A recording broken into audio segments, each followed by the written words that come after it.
Oui, bonjour à tous ceux qui sont déjà connectés. Nous allons démarrer dans quelques minutes, précisément 2-3 minutes, le temps que tout le monde arrive pour la participation à ce webinaire. Voilà, je vous remercie de patienter quelques instants.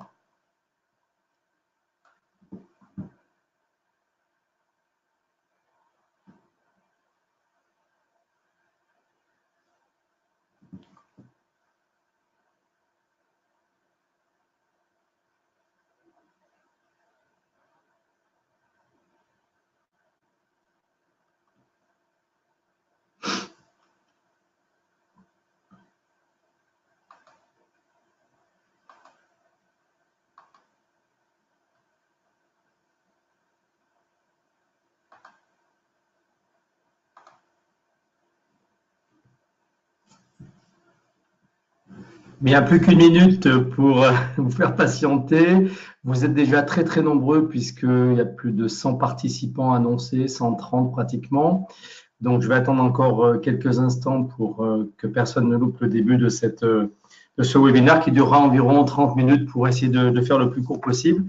Et je répondrai à vos questions à l'issue de ces 30 minutes. Merci.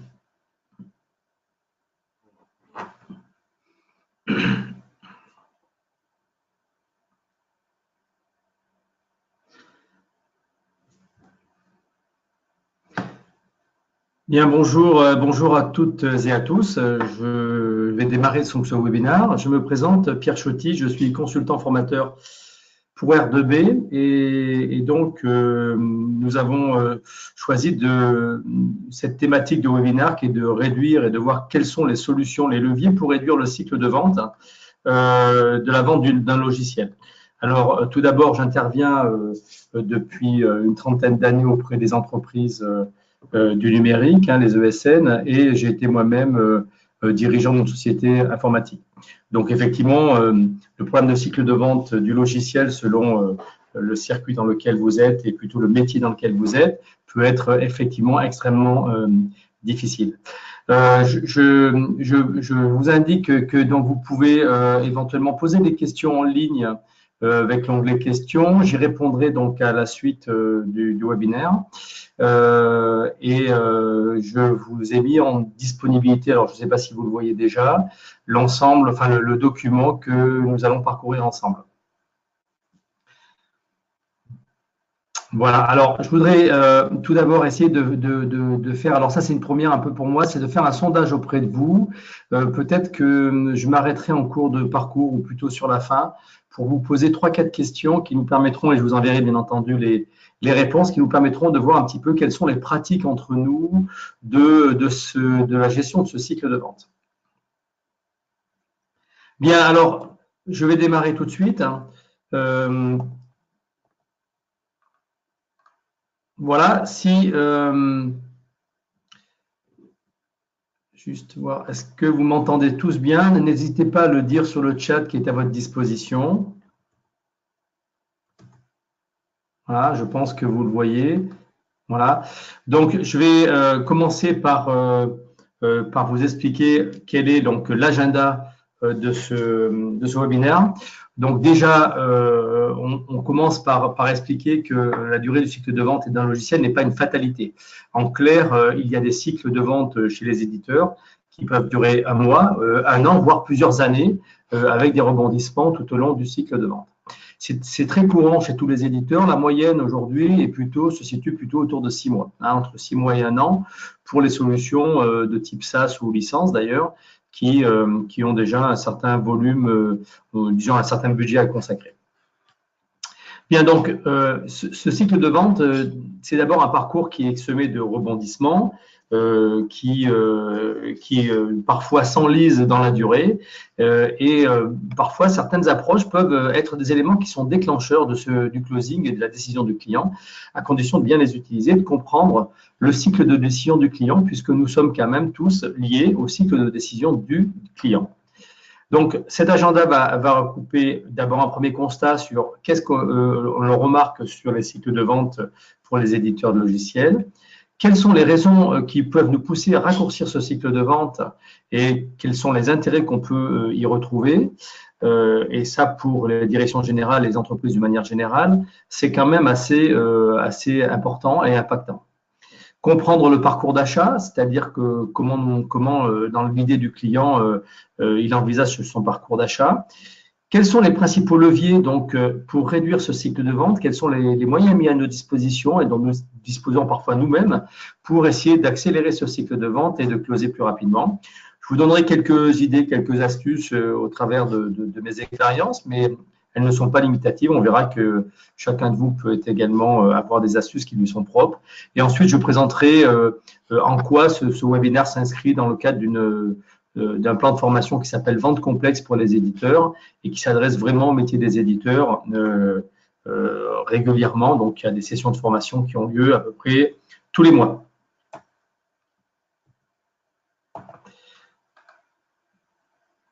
Donc, premier constat, c'est que les cycles de vente sont souvent longs et périlleux. Pourquoi sont-ils longs et périlleux? D'abord parce qu'ils ont une mobilisation de ressources commerciales qui sont très impactantes pour l'entreprise.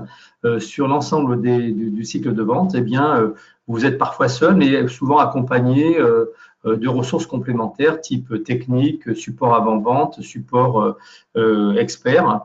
Et donc, la mobilisation de ces ressources commerciales sont un coût relativement important avec, bien sûr, une difficulté pour en connaître le coût sur la durée.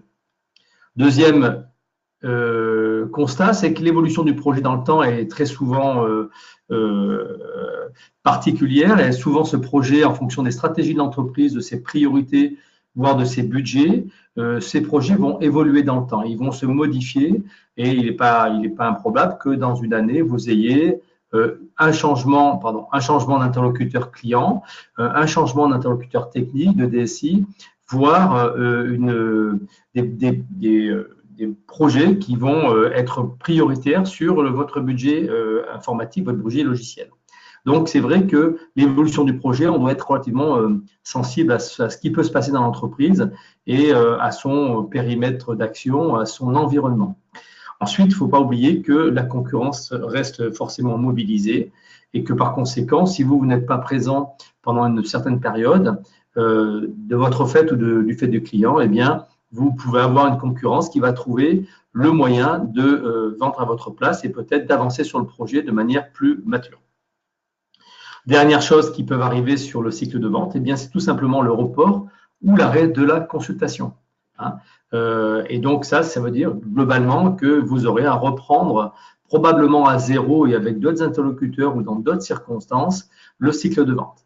Donc, ça, c'est un constat qui est assez récurrent chez tous les éditeurs que je rencontre. Alors déjà, il y a aussi un point, c'est qu'on a trois idées fausses sur le cycle de vente. D'abord, ce n'est pas le montant de l'affaire qui peut induire un cycle de décision forcément long. C'est-à-dire que le montant de l'affaire, même faible, peut induire une décision longue, notamment sur des projets qui impactent l'organisation, par exemple, ou sur des projets techniques qui sont complexes. Donc, le montant de l'affaire n'est pas en rapport avec la prise de décision, la longueur du cycle de vente. A contrario, un montant important, par exemple, quelqu'un qui veut augmenter son nombre de licences, ça n'induit pas forcément un cycle de vente forcément long parce que le client connaît déjà peut-être votre solution ou en tous les cas, il connaît le périmètre du projet. Donc, par exemple, un nombre de licences important après une expérience pilote ne veut pas dire forcément que un montant important va devenir long à se décider. En tous les cas, une décision ne va pas forcément être longue. Ensuite, la complexité technique, donc c'est la troisième idée fausse, c'est pas un facteur d'allongement systématique de la décision. Il existe dans beaucoup de domaines des aspects techniques qui ne sont pas forcément, il y a une bonne connaissance du métier du client, vous avez des experts également, et donc ce n'est pas forcément là aussi quelque chose qui va rallonger le délai de décision. Donc attention à ces idées fausses. Ensuite, on va essayer d'analyser quelles sont les raisons pour vous, éditeurs, de raccourcir le cycle de vente, bien évidemment. Raccourcir le cycle de vente, c'est pour vous un certain nombre de résultats que nous allons parcourir. Alors, il faut d'abord rappeler que la décision, le cycle de vente est d'abord induit par la décision du client. C'est-à-dire que ce n'est pas vous qui allez prendre la décision, c'est bien le client. Donc forcément, il ne faut pas oublier que c'est sa décision d'achat qu'il va falloir travailler. Alors pour vous, quels sont les intérêts? Eh bien tout d'abord, hein, augmenter votre pipeline et donc les revenus potentiels, c'est-à-dire toutes les affaires en cours que vous pouvez avoir, plus vous allez essayer de closer rapidement et plus vous aurez de disponibilité pour vous occuper d'autres affaires et de passer aux affaires suivantes. Ça, c'est une évidence, on va dire un peu mathématique. Le fait de raccourcir le cycle de vente, quel que soit le niveau de cette réduction, ça vous permet de disposer de prévisions de vente plus près de la réalité. En effet, une affaire qui s'éternise sur 1 an, 2 ans, 3 ans devient difficile à imaginer. Donc, vous ne voyez pas forcément très bien quand le closing va intervenir. Donc, si par contre, vous avez bien travaillé sur le planning de déploiement, le planning de mise en œuvre, les intérêts du client et quels sont son planning à lui, hein, ses priorités, eh bien, vous pourrez peut-être disposer de prévisions de vente qui seront plus près de la réalité, pas simplement l'idée que vous vous en faites, mais également l'idée que le client a peut-être une deadline pour implémenter son projet. Ensuite, raccourcir le cycle de vente, c'est aussi pour vous améliorer la visibilité, les actions sur le closing, hein, c'est-à-dire que dans le temps, eh bien, les choses s'étiolent, les gens passent à autre chose et très souvent, on manque de visibilité sur l'évolution du projet. Donc, les actions sur le closing, ce sont des actions qui vont valider la solution, répondre à une problématique client et résoudre ce qu'on appelle la douleur du client et globalement du projet pour essayer de closer plus rapidement. Quatrième raison pour raccourcir le cycle de vente, c'est maintenir entre vous et votre client une dynamique projet. Hein, c'est-à-dire, bien évidemment, le prospect qui laisse traîner un projet montre qu'il n'a pas forcément envie d'aller trop vite sur ce projet, que peut-être il n'est pas prioritaire. Donc, maintenir une dynamique, c'est aussi vous permettre de vous apercevoir que le client est toujours dans une phase favorable ou au contraire dans une phase qui n'est pas forcément prioritaire. Et enfin, cinquième raison pour raccourcir le cycle de vente, c'est que vous devez prendre de l'avance sur vos compétiteurs. C'est-à-dire que si vous arrivez à bien cadrer les différentes étapes du cycle de vente, on ne va pas les aborder dans ce webinaire, eh bien, vous pourrez prendre de l'avance sur vos compétiteurs dans la compréhension du projet, dans la validation de ce projet et donc dans le closing. Donc, vous voyez, ces 5 raisons sont relativement importantes et donc vous donneront un peu plus de visibilité globalement sur votre portefeuille client, votre portefeuille d'affaires.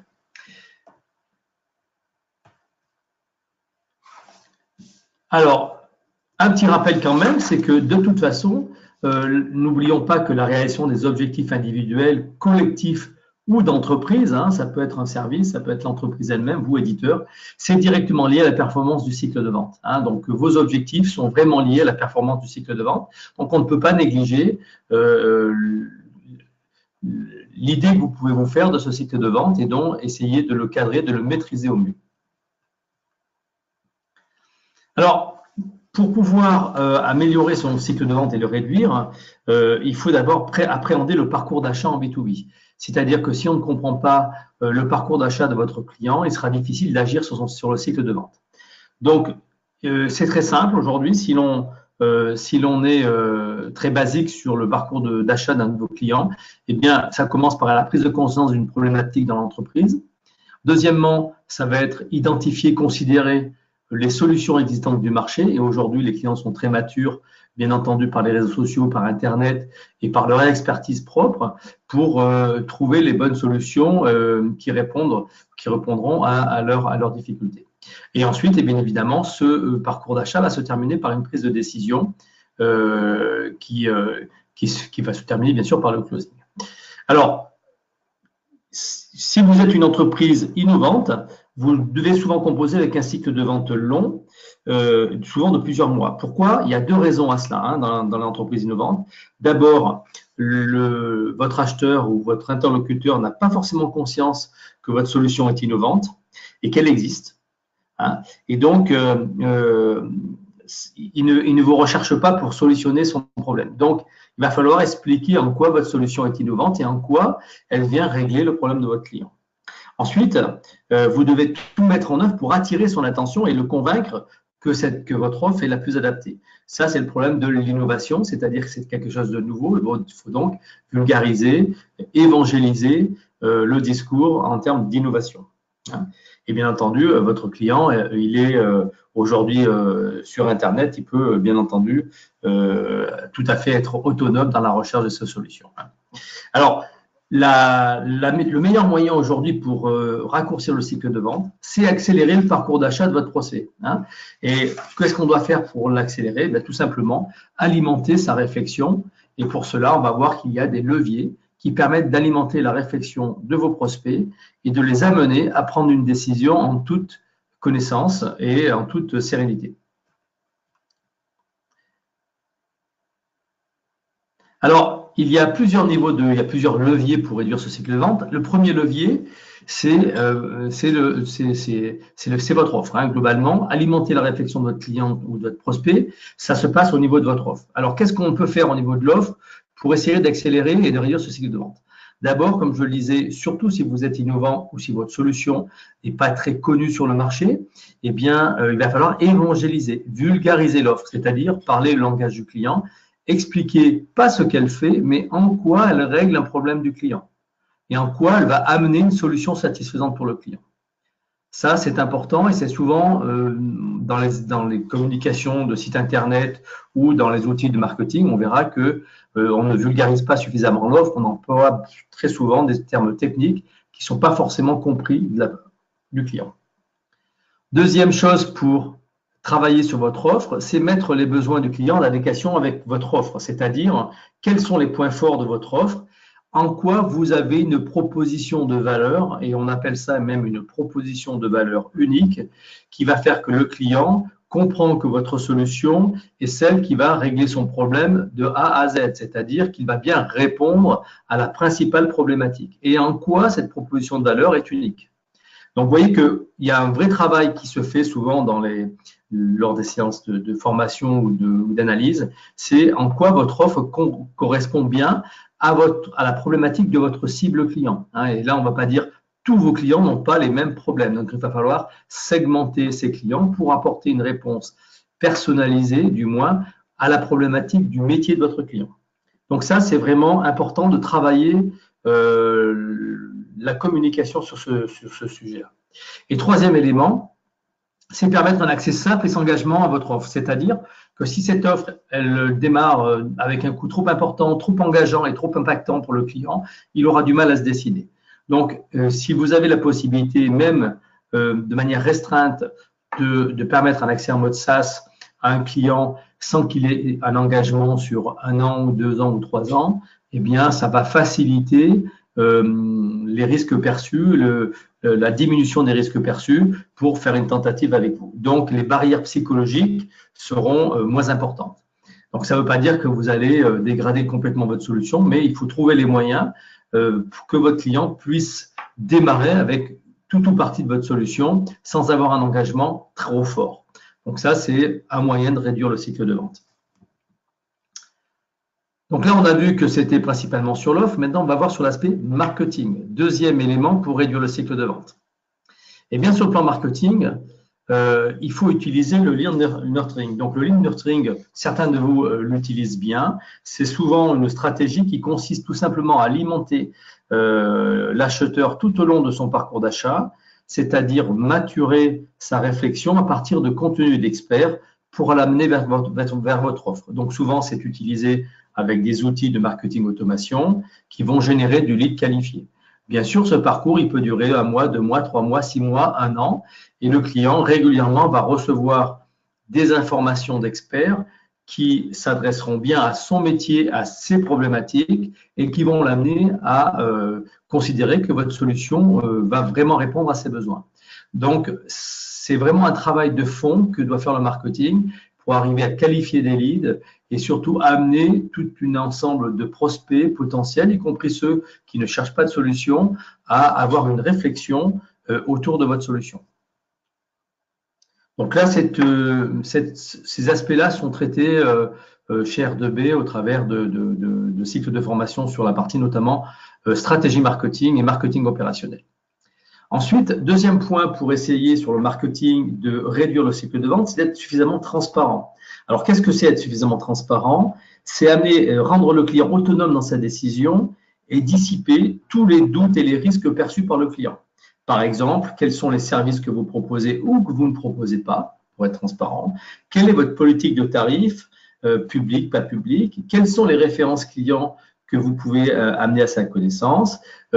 Qu'est-ce que disent vos clients sur vous? Quelles sont vos méthodes d'implémentation, votre méthode de déploiement, vos analyses et votre expertise? Là, il est vraiment important d'être très transparent sur vos pratiques, d'une manière générale, vos pratiques, de façon à ce que le client n'ait pas besoin de deviner comment ça va se passer, la poursuite de l'activité avec vous et de la mise en place de la solution, mais qu'il puisse faire tomber toutes les barrières psychologiques. Donc ça, c'est aussi un travail marketing qui doit amener de la transparence dans la décision. Et c'est assez récent, mais on essaie là, de ce point de vue, de donner pas simplement que les bons côtés, mais aussi parfois les prérequis nécessaires pour votre client, les cas de figure dans lesquels vous avez une incompatibilité ou une impossibilité de déployer votre solution. Autant être transparent et ne pas perdre de temps. Mais en tous les cas, on amène de la confiance et donc de la confiance réciproque qui va naître ensuite de la relation.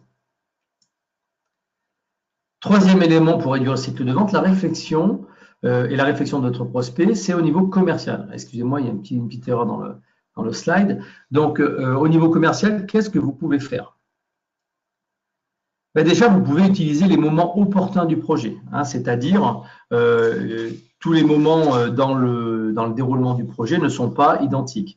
C'est-à-dire, est-ce qu'il y a une saisonnalité de l'activité de votre client, une disponibilité de ses équipes, est-ce qu'il y a un exercice comptable qui contraint la décision, est-ce qu'il y a des budgets qui sont là aussi contraints et qui vont devoir être disponibles, voire votés pour pouvoir engager le cycle de fin, la négociation, etc.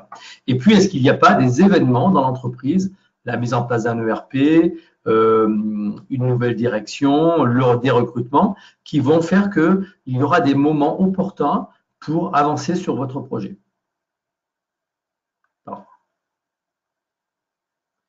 Deuxièmement, il faudra définir les phases d'approche.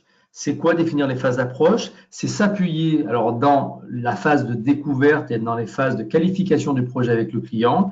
Quel est le rétro-planning défini avec votre prospect ou votre client? C'est-à-dire comment il voit le projet, quels sont ses points de passage et vous allez vous appuyer sur ces points de passage pour dire, bah, écoutez, là on a fait le point sur les démonstrations, le POC, peut-être que maintenant vous avez encore des réunions sur lesquelles nous pouvons participer avec des utilisateurs ou les personnes concernées du projet et essayer d'avancer en fonction des phases d'approche que le client vous a lui-même transmises. Troisième point pour essayer de réduire le cycle de vente, évidemment, c'est de déterminer si le budget est bien compatible et s'assurer que le budget ne formera pas, votre proposition ne formera pas un obstacle par rapport au budget attendu par le client. En clair, si dès les phases de découverte, vous n'êtes pas en phase avec le budget de votre client, s'il y a un écart trop important, eh bien, vous aurez du mal à closer parce que le budget sera malheureusement dépassera les attentes du client ou les possibilités du client. Donc ça, c'est vraiment un point qu'il ne faut pas hésiter à aborder en phase d'approche et non pas en phase de closing. Voilà. Quatrième point, supprimer les croyances limitatives. Alors, qu'est-ce que c'est les croyances limitatives? On constate globalement que ce qui se répercute sur le cycle de vente, c'est que vous croyez souvent que vos cycles de vente sont longs parce que les clients sont habituellement assez longs à se décider. Et par conséquent, vous dites, moi, les marchés sur lesquels je me positionne aujourd'hui ont de facto et habituellement des cycles de vente qui sont très longs. Il faut essayer de supprimer ça en se disant que vous êtes parti pour 6 mois ou 1 an et peut-être faire avec le client tout ce qu'il faut pour essayer de limiter cette croyance limitative et voir avec lui si effectivement, lui, dans son esprit, c'est pas 3 mois alors que vous pensez 6 mois, par exemple. Alors, bien sûr, ça, c'est des choses qu'on approche dans le cycle de vente et dans les méthodes de vente. Je ne vais pas les détailler de manière trop détaillée pour l'instant. Mais de toute façon, comme je le disais tout à l'heure, le cycle de vente dépend avant tout, bien sûr, du cycle de décision de vos clients. Alors, n'hésitez pas à poser des questions si vous avez des questions particulières sur les différents éléments, n'hésitez pas, j'y répondrai à la fin. Donc, je vois que quelques-uns en ont marqué, donc n'hésitez pas. Bien, ensuite, on va aborder, voilà, je vais tourner la page, quelques idées qui peuvent vous aider également à réduire ce cycle de vente. Donc, les idées, ben, en fait, vous les mettez souvent en place ou vous les utilisez d'une manière générale. C'est rencontrer, bien entendu, un client référent équipé et significatif. Alors, ce que j'entends par significatif, c'est-à-dire qu'il ressemble à votre prospect. Si vous amenez un client sur une solution RH qui n'est pas du tout identique à ce qu'il attend lui, vous allez le perturber. Donc, utiliser un client référent qui accepte éventuellement de rencontrer ou d'avoir votre prospect en ligne, eh bien ça, c'est un moyen de diminuer les risques perçus du client et de donner de la confiance dans le projet, surtout sur un métier similaire. D'ailleurs, souvent, le client va vous le demander.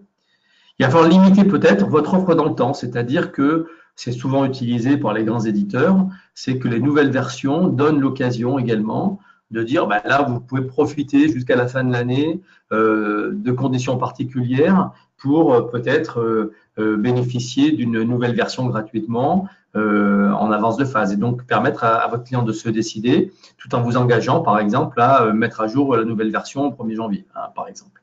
Mais ça peut être également une offre tarifaire limitée dans le temps qui va lui donner une opportunité ou l'impression de faire une bonne affaire. Bon, ce n'est pas toujours facile parce que le prix n'est pas un élément primordial dans la décision d'un équipement logiciel. Aujourd'hui, une solution n'est pas, c'est pas le prix qui est décisif, malheureusement, même si ça reste quand même au centre de la négociation en phase finale. Ensuite, ce que vous pouvez faire pour réduire le cycle de vente, c'est par exemple proposer un périmètre restreint. Dans un premier temps, on l'a vu, si vous permettez à votre action SaaS d'engager votre client pour 3 mois, pour 6 mois, même sur peut-être une partie de la solution avec une partie qui est significative pour lui, peut-être que ça peut lui permettre de dire, ben oui, j'ai du mal à prendre ma décision, mais je pourrais faire un essai sur une partie de votre solution et forcément, il vaut mieux que ce soit vous qui le fassiez plutôt que votre confrère ou concurrent. Quatrième petite idée, c'est impliquer le client par l'échange lors de workshops ou de POC. Lorsque vous faites des proof of concept ou lorsque vous faites des workshops, vous projetez le client dans l'utilisation de l'application et ça peut permettre effectivement de découvrir des problématiques ou en tous les cas, de rassurer le client sur l'utilisation de l'application.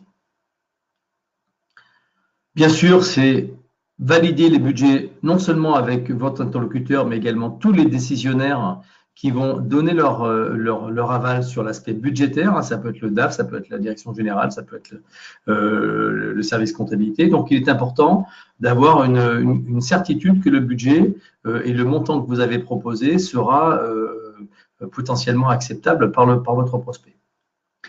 Et puis, petite idée sur laquelle vous pouvez également agir, c'est découvrir votre prospect évidemment dans un environnement extérieur, c'est-à-dire lors d'une manifestation sportive par exemple, ou d'un événement ou d'un salon, où là, votre prospect sera en dehors de son environnement de travail et que peut-être sur les aspects plus personnels ou professionnels, ça va vous permettre d'avoir des idées plus précises. Donc, n'hésitez pas, notamment sur des salons ou des manifestations, à inviter vos prospects à cette occasion-là. Voilà donc quelques idées que vous pouvez mettre en application assez facilement en collaboration, par exemple, avec le marketing. Alors, pour terminer ce webinaire, bien entendu, la partie cycle de vente n'est qu'un aspect de la vente des éditeurs. Aujourd'hui, on traite notamment dans un cycle de 2 jours qui s'appelle Vente complexe pour les éditeurs. Beaucoup d'autres thématiques qui en découlent ou qui sont liées au cycle de vente, qui sont par exemple concevoir la vente complexe comme un processus reproductible. En clair, à mettre au point des process dans l'entreprise qui vont permettre, en fonction du métier de votre client, de la cible, des cibles que vous adressez et des solutions que vous proposez, de mettre en place un processus reproductible de façon à ne pas perdre trop de temps. Ça va être, comme on l'a dit tout à l'heure, comprendre la valeur de votre offre, mettre au point une proposition de valeur qui va être significative aux yeux de votre client et qui va vous permettre d'être différent vis-à-vis de vos compétiteurs et concurrents. Donc là, qu'est-ce que votre offre a de différent? En quoi elle résout le problème et en quoi on peut travailler sur ce qu'on appelle une proposition de valeur unique. Lors de cette formation, on peut définir aussi les stratégies d'approche de votre territoire commercial. Alors, territoire commercial, c'est au sens large, hein, ce n'est pas territoire géographique. Hein. C'est aussi maîtriser les étapes de la vente d'un logiciel. Il y a 4 étapes principales qui aboutissent à une signature. Hein. Et donc, on décortique ces étapes avec des jeux de rôle et avec des exercices qui vont permettre d'essayer de mettre en place ce processus reproductible.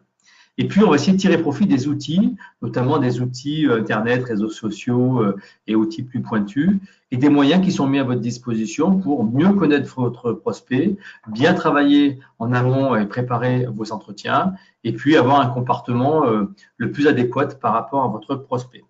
Donc, on pourra aussi découvrir quel est le calendrier du client, valider avec lui, par exemple, un plan d'action, ce qui est très, très important pour s'assurer d'un bon timing, traiter des risques perçus et les objections que vous rencontrez couramment en face d'un de vos prospects, et bien sûr, engager le client lors de la phase de closing au bon moment et dans de bonnes conditions. Voilà un peu tout ce que l'on peut aujourd'hui traiter sur les aspects de la vente de logiciels. Alors, je vais vous amener simplement à un petit sondage. J'aimerais que vous puissiez répondre si c'est possible pour vous. J'ai 4 petites questions. La première, c'est celle-ci. Avez-vous organisé déjà alors, je n'arrive pas à la lire là, mais vous la lisez sûrement mieux que moi. Je vous remercie pour les réponses. Alors, je vais essayer de les lire sur mon écran. Voilà, est-ce que vous avez organisé des workshops pour motiver vos prospects et démontrer votre expertise? Vous êtes à 58% oui, 42% non. Donc, vous voyez, il y a encore des choses à faire. Merci pour votre réponse. Deuxième question, vous allez voir, c'est assez rapide, mais c'est intéressant de voir ce qu'on peut faire. Donc, avez-vous une offre qui vous semble compréhensible et qui permet aux clients de s'engager sans trop de contraintes? Ou est-ce que ce n'est pas le cas? C'est-à-dire qu'aujourd'hui, l'accès à votre offre est assez contraignante. Est-ce que pour vous, votre offre est très compréhensible et elle permet aux clients de s'engager sans trop de contraintes? Oui ou non? Je vous lance la question. Ah! D'accord. Pour l'instant, 65%, 67% non. Ça évolue très rapidement. Merci pour vos réponses. Hein.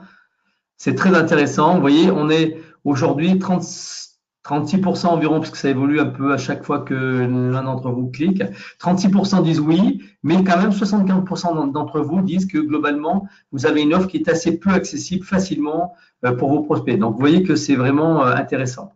Donc, on peut travailler là-dessus. Ensuite, troisième question que je vous lance. Voilà, diminuez-vous les risques perçus en utilisant des clients référents représentatifs de leur métier? Est-ce que vous utilisez certains de vos clients pour les prendre comme référents ou pas? Voilà. En grande majorité, oui, hein, quand même pour l'instant. 83% de oui, 76% de oui, mais 26% de non quand même. Donc, c'est un moyen très efficace hein, d'utiliser des clients référents. Pour ça, on travaille dans les sessions de vente. Comment faire d'un prospect un bon client et qui deviendra demain un ambassadeur qui facilitera vos ventes et qui deviendra un bon référent. Donc, vous êtes quand même 27% à dire non. Donc, il y en a quand même la majorité d'entre vous qui utilisent effectivement les références clients. Dernière question, et j'en aurai presque fini. Voilà, je lance la question. Pensez-vous que le marketing et son lead nurturing sont efficaces pour raccourcir votre cycle de vente? Peut-être que vous dites oui, mais que vous ne l'utilisez pas aussi, hein, c'est possible. Hein. Alors, voilà, vous êtes quand même majoritairement persuadé que le lead nurturing est efficace pour raccourcir le cycle de vente. 76% oui quand même et 23% non. Voilà, 25, ouais, voilà, donc 60. Les 2 tiers sont plutôt pour oui et un tiers pour non. Je vous remercie. Je termine juste, hein, voilà. Donc, je ne sais pas comment ça va fonctionner.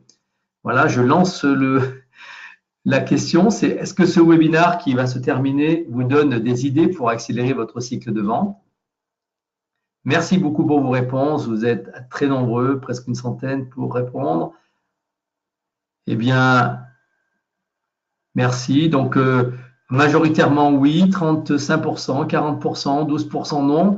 et la moitié disent peut-être. Donc, effectivement, il faut mettre en pratique pour essayer, mais à partir du document que vous pouvez télécharger, essayez quelques astuces. Regardez bien si lorsque vous êtes en phase de négociation, en phase d'étape avec le client, vous avez bien travaillé les 3-4 choses qui vous permettraient d'avoir des idées sur la façon de réduire ce cycle de vente et vous verrez que il y a vraiment des moyens. Donc, bien sûr, c'est un peu court pour pouvoir y répondre là, mais bien sûr, c'est des choses que vous pouvez expérimenter.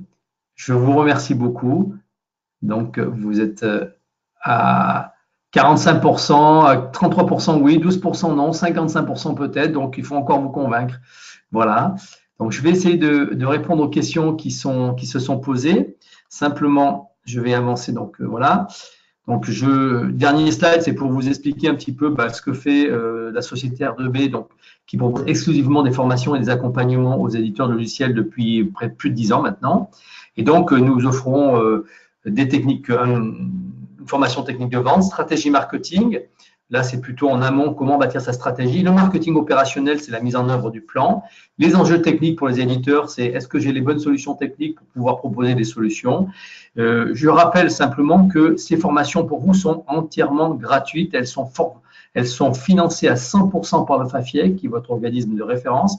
Et donc, si vous faites la demande sur notre site, vous aurez une réponse pour votre entreprise, quel que soit le nombre de participants, et vous n'aurez aucune charge financière pour vous. Hein, c'est financé à 100% sur les 2 jours. Hein, donc, quel que soit le nombre de participants. Donc, que ce soit de l'inter-entreprise ou de l'intra, si vous voulez faire une formation qui vous est spécifique, il faut 4 salariés qui soient inscrits, mais vous pouvez demander la prise en charge à 100% et c'est systématiquement accordé pour l'instant. Donc, n'hésitez pas de revenir vers vos services RH ou services direction générale pour faire une demande de prise en charge. Il suffit de vous inscrire sur le site R2B et vous verrez les dates qui sont proposées. Mais quelles que soient les dates, vous aurez une prise en charge sous 48 heures. Donc, n'hésitez pas. Bien, je réponds aux questions, aux différentes questions. Il y en a peut-être beaucoup. Alors, pouvez-vous envoyer la vidéo du webinaire par la suite? Oui, donc je vous réponds, vous allez la recevoir par un mail une fois qu'elle sera enregistrée. Vous aurez la vidéo. Le support, il est à votre disposition, c'est pour David. Quelles sont les approches possibles? Le son est haché, donc écoutez, je vais peut-être supprimer la vidéo, donc c'est déjà le cas.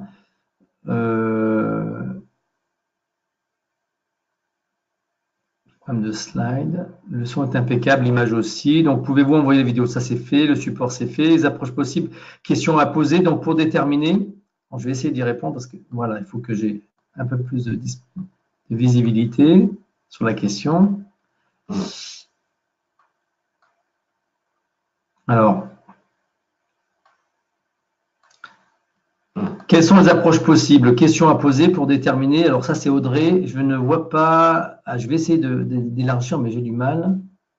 Pourquoi je n'arrive pas à élargir? Je ne sais pas. Ah non, c'est bizarre. Alors, les approches possibles pour déterminer si le budget client est compatible. Eh bien, bon là, ça fait partie de la formation, mais globalement, comment vous pouvez savoir si le budget est compatible? Tout simplement, si vous avez des prix qui sont publics, déjà le client a dû se faire une idée.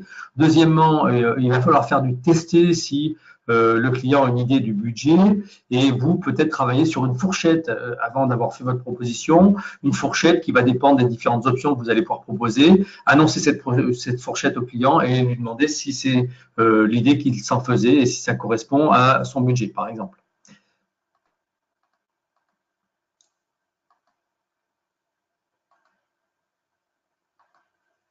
Y a-t-il un replay possible? Oui, bien sûr, c'est ce qui va vous être envoyé. J'attends avec intérêt les documents et l'accès au replay. OK. Connaissez-vous un outil de rétro-planning? Tous les produits de gestion de projet peuvent gérer du rétro-planning, Bruno. C'est très souvent des outils de type Gantt ou de gestion de projet. Oui, il en existe, même chez les éditeurs, qui peuvent travailler un rétro-planning en fonction de différentes étapes du projet. Oui, absolument. Si le budget client est compatible, alors là, il n'y a pas la. Si le budget client est compatible, c'est autant d'éléments qui vous permettent de vous dire que ce n'est plus un problème aujourd'hui, hein, et donc que vous pouvez absolument vous mettre continuer votre démarche de validation de votre projet. Alors, je crois qu'on a eu un petit problème de son, donc n'hésitez pas à reprendre ou de me questionner. On a eu un petit problème de son au départ, donc j'ai coupé la vidéo. Veuillez m'en excuser, hein, je suis vraiment désolé. A priori, tout va bien. Donc, j'ai pas d'autres questions pour l'instant.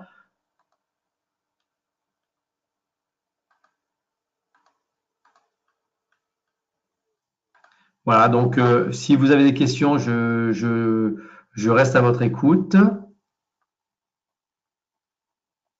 Non, visiblement non.